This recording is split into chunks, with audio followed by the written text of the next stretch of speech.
This is crazy.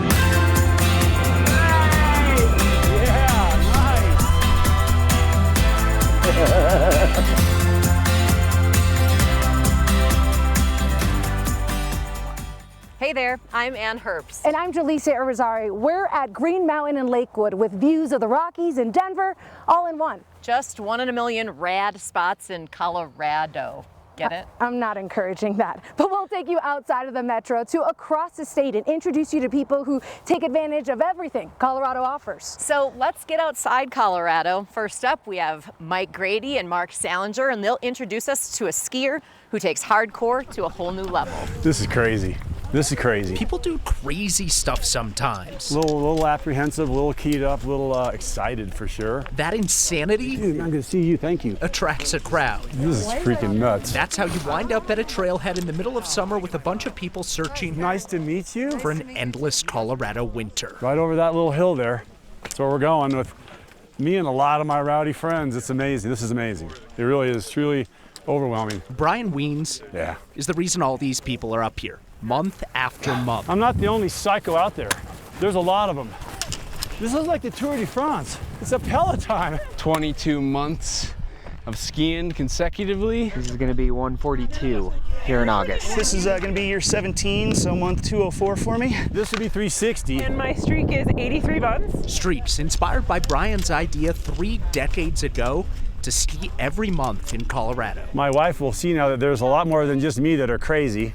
She says, I say I'm dedicated. She says I'm obsessed. He's been skiing all year, basically my whole life, which is very impressive. 30 years, which is insane. Brian's is 30 years today. Brian's brother David has been there from the start. To see this and to see the number of people, that are positively impacted by what he's doing and motivated to continue one they had or even, just to do something different, just to get out.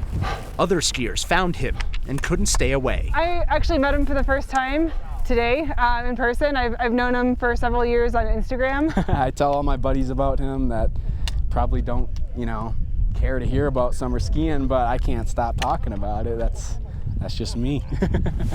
A gathering of some of the best streak holders in the state. Earned turns, baby. These are earned turns. All chasing a celebration 360 months in the making. Good to see the little guy make some turns. 30 years, baby! Nice. Look at those turns. He's crushing. Hot turning. The stoke couldn't be contained to this sliver of summer snow. Yeah, nice. What a group, right? New friends, old friends, skiers, snowboarders, crazy people. Yeah, Brian! Nice. Yeah, crushing it. 30 years. Showing us how it's done. Unreal. We're all looking up to each other. We're all just out here skiing, having a good time. Thank you, everybody. This is ridiculous.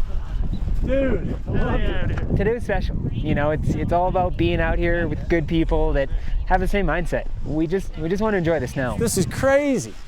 All my friends are here. I mean, I've just never experienced anything like this in my life.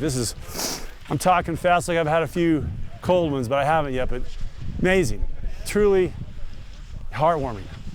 The streaks are cool, whatever they happen to be. They're really fun, and they're hard to end, and it gets in your blood, and that's obviously in his blood, and I don't see this thing ending anytime soon. 360 months ago. Yep. Brian started this streak alone. It's in the bag, guys. 3 decades later, he's learned a lot of people are just as crazy as him. 30 years.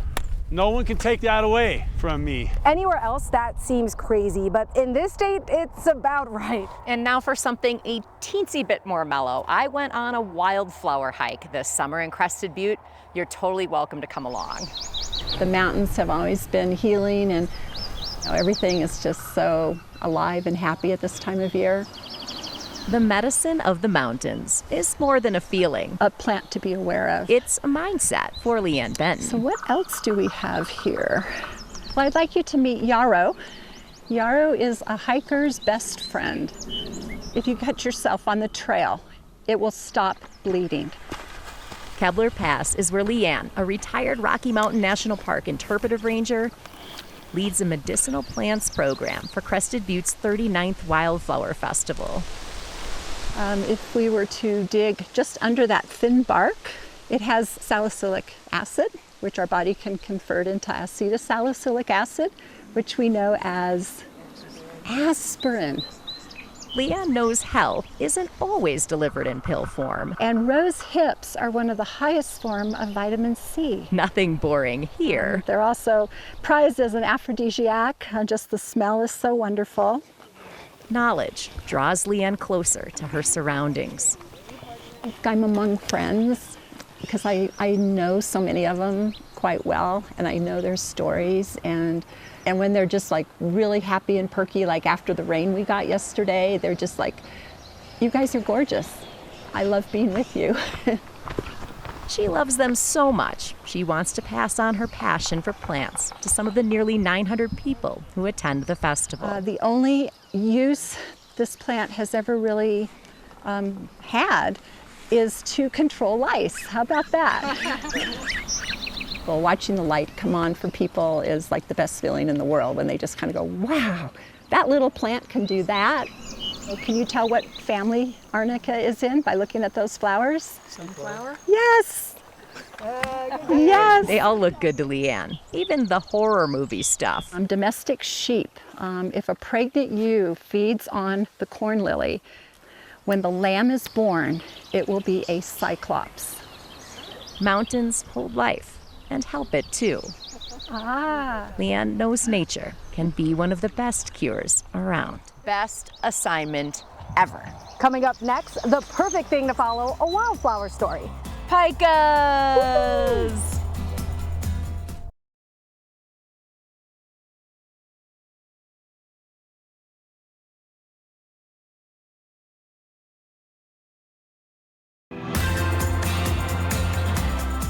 Hey there, welcome back. We promised you itty-bitty cute little fuzzy little animals, and we got them.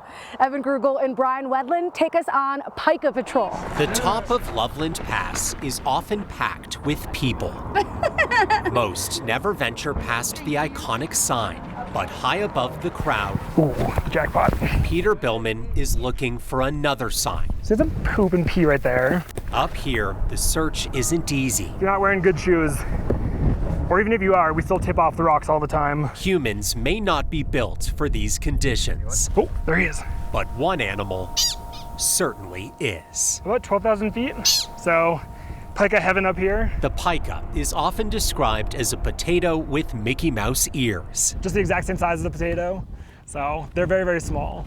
We love them. They thrive in Colorado's highest places, where studying them is not easy. So unless you're a hiker or maybe on some of these high elevation mountain passes, it's pretty difficult to find pikas. Wasn't easy to get here. Megan Mueller also studies pikas and saw how little was known about where they lived or how populations were doing. But collecting that data meant a steep climb. Oh my God, I can't even imagine. You know, probably a lifetime.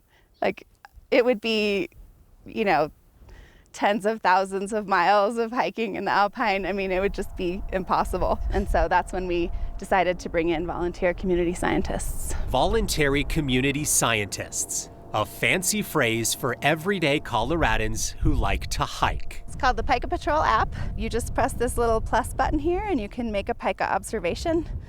It will record your location. The app has now received more than 1,000 reports from the Front Range to remote peaks in the San Juans. We've gotten a lot of observations from mountain ranges where we didn't have any data at all, so now we know that pikas are in those mountain ranges. That's a big deal. When we know where they are now, we can start to answer all kinds of questions. So we can figure out, are they declining? Are they disappearing from places where they were historically? Okay, so that's an old hay pile right there. Peter's research shows that could be happening as he uncovers lower elevation sites where hay piles and droppings are all that remain. And so as temperatures get warmer down lower, they're kind of pushed higher and higher and higher. And so when it comes to climate change, their only option is to go up. The concern with pikas here is that once you move up, you don't have anything left to go. Before Peter and Megan can find a solution, Megan, what's the best hay pile that you've seen up here? They have to understand the problem. A couple hundred people can hike to a lot more locations than a couple of biologists. and we've got a pika right there. And so it's great to have more people working kind of in this area. Both hope strong populations like this, One right behind me somewhere there, can continue to thrive. There are so many pikas here. I've never seen this many in like one tiny little spot. Keeping it that way will require a lot of work for these biologists who love to explore. They are indeed abundant up here. We'd love to see it. Okay, I would not be super stoked if someone called me a potato with Mickey Mouse ears, but to each their own, I guess. From fuzzy to fishy, that's what's up next.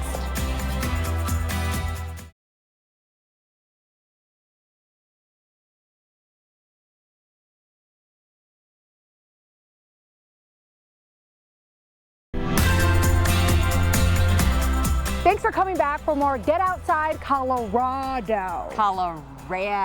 Practice Colorado. No, thank you. Anyway, next up, Austin Knox takes us to Blue Mesa Reservoir near Gunnison to get cold and catch some fish.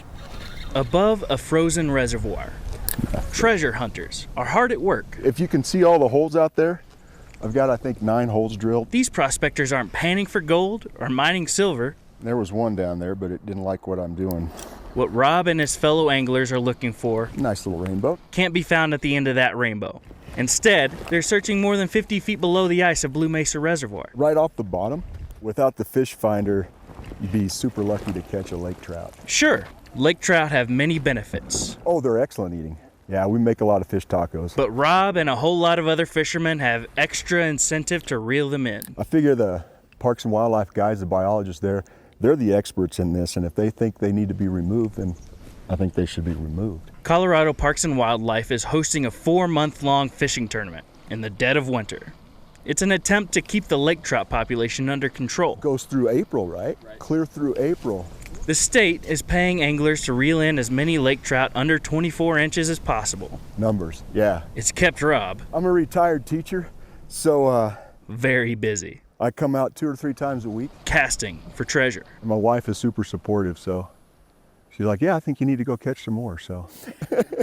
She thinks I'm gonna win money, so she's cool with it, you know? Julio Del Piccolo keeps score for the tournament. Yeah. By counting fish heads at a workshop in Gunnison. It's a little bit of a messy job, yeah. He's an aquatic biologist for CPW, living the dream.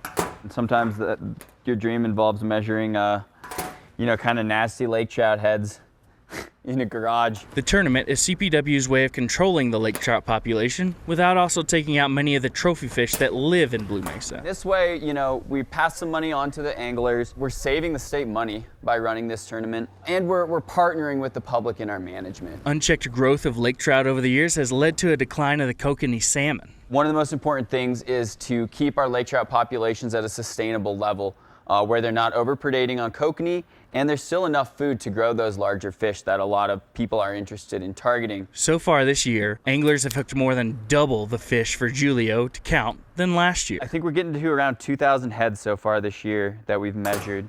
There's still more to measure. A drop in the bucket compared to the amount of lake trout in the reservoir. Nothing that we're doing here is, gonna completely eradicate lake trout from Blue Mesa Reservoir. That's certainly not our goal. The ice is getting thinner now. This late in the ice fishing season, Rob is just happy to find a place to drop a line. This is my place where I knew the ice was safe, so I came here. But his favorite spot? Probably not. Will always be a secret. I've taken a few people to those spots, but not many. As Rob reels in more gold, yeah, it's fun. Every hook lines him up for more sunken treasure. I enjoy the heck out of fishing. And now we leave winter for warmer days. Foster Gaines takes us on a perfect Colorado adventure. A summer spent among Colorado's peaks is hard to beat. But eventually, the long days go dark, and new light leads the way. Hooray! It's about a month and a half process that's wrapping up here. It's like 10:30 at night. Kind of baffled, I would say. I left here like 50 some days ago, and I kind of had this mindset that I was just like on the trip was all that ever existed and all that would exist. And now I'm back, so I guess it's done. Torin Lackman just wrapped up a grand adventure alongside Spencer McCullough. I feel very satisfied. It's one of the few trips I've gone on where I got everything out of it that I wanted. It's so dark. Torin's summer odyssey is ending where it started. Yeah, so we set out to do a human-powered loop of the 14ers, which involves biking between all of the trailheads, or to the trailheads, to climb the 14ers. So yeah, all our own power to get there. Oh, I love living off my bike. It's so nice. Throughout the trip, the two hiked and rode away with more than just photos. T, you're doing great. Woo! A big takeaway is like, things are hard, but adventures like this I think are easier than normal life. And you get to see a lot of special things and you feel everything deeper, being exposed to the elements and living just with what you have in your bike. T, you gotta walk in front of it. For Torin, this late night finish is extra sweet. Yeah, so there's been, I think, 8 men who have done this loop and no females, which I knew going into it. That made the trip very special, getting to do this with Torin and seeing the first female finish this. As far as I know, there's no woman that's done it.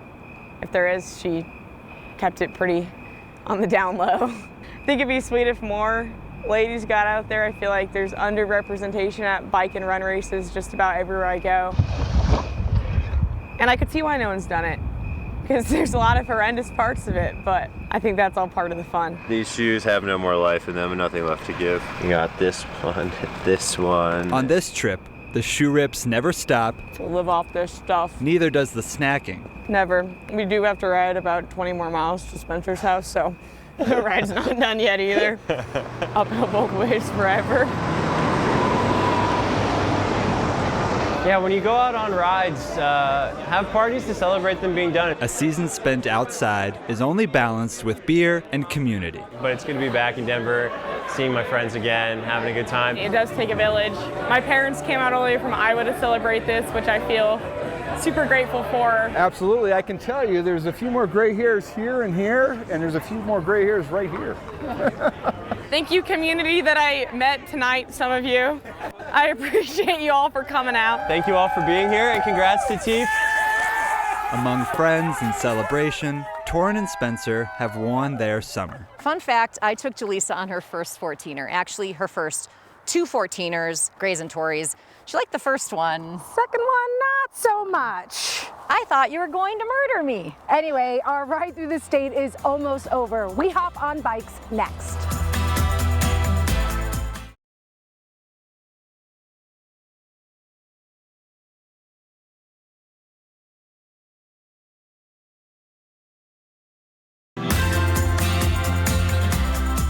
Hey there, thanks for coming back, but you probably are ready to get outside and explore after watching all these stories. Yeah, in our last adventure, Mike Grady and I go to Fruta to watch women shred the red rock of western Colorado. Smile! In a western Colorado sandbox. Woo! Hundreds of women play, showing bikes aren't just for the boys. Oh my God, high vibes, everybody's having a great time, riding bikes, talking to people. This is Rome Fest. I'm one of the OG Romy homies. A femme-focused mountain bike festival showcasing every side of the extreme sport. This is so fun. Including all the ways women capture it. I kind of got it. Woo! The only thing still about Lynette Messina is her photography. Sabrina GLaDOS and her calm demeanor prefer video. 2 different people, 2 different perspectives, all for one program. Any of those sports that are traditionally dominated by male photographers. And the ratio is pretty skewed in this one. It's about 10 to 15% women who shoot action sports. Nice. Compared to male photographers. I'm assuming that they're gonna session a section because that hill is really bitchy. Ann Keller leads the Rome Media Corps, a project that pairs action sports photographers with a mentor. That's nice. To network, learn, and photograph Rome Fest. There's some pre-work leading up to it, and then they spend this weekend together executing shoots for various brands that they're partnered with. An important pillar for festivals like this. For Sabrina, it means more. It does. It's not only a shot to shoot for a big brand, it's a chance to work without worry. There can be a sense of discomfort when people clock you as like not being part of the traditional demographic. And that also becomes a safety thing. Being able to be in spaces like this, that's just one less thing to worry about. I actually just get to enjoy being in community and doing the sport and doing the activity without thinking of all of the other what ifs that I might in other adventure spaces if I were by myself or maybe just with a couple of friends. Yeah, and there's a nice silhouette action and dust. Lynette knows being in a space like this is a privilege. I'm happy to be here with women who, you know, have gone through the hustle of working in this industry that is not predominantly people that look like me. I like that, like, I'm welcomed here being, you know, an older woman. I'm not that old, but like, you know, I never stopped what I love to do. No one is ever too old to take pictures or play. Woohoo! Holy not today, Rock! Not today! This weekend isn't just filled with women empowerment. How you doing, Lynette? It's covered in dirt and determination to have it all. Like Sabrina's killing it. Well, that's fine. For these pros, this ride is just getting started. I absolutely love all the work that goes into being in these spaces. When a bunch of women can get together, it's like pretty powerful. There's a lot of love. Okay, that's about it for us. We need to get hiking. You know, Julissa, I've hiked this trail like 1,000 times at Green Mountain, some of them with you. That's right. And you know, Colorado is rad. Okay, the rad is growing on me. Told you so. Anyway, happy trails and thanks for watching. See ya.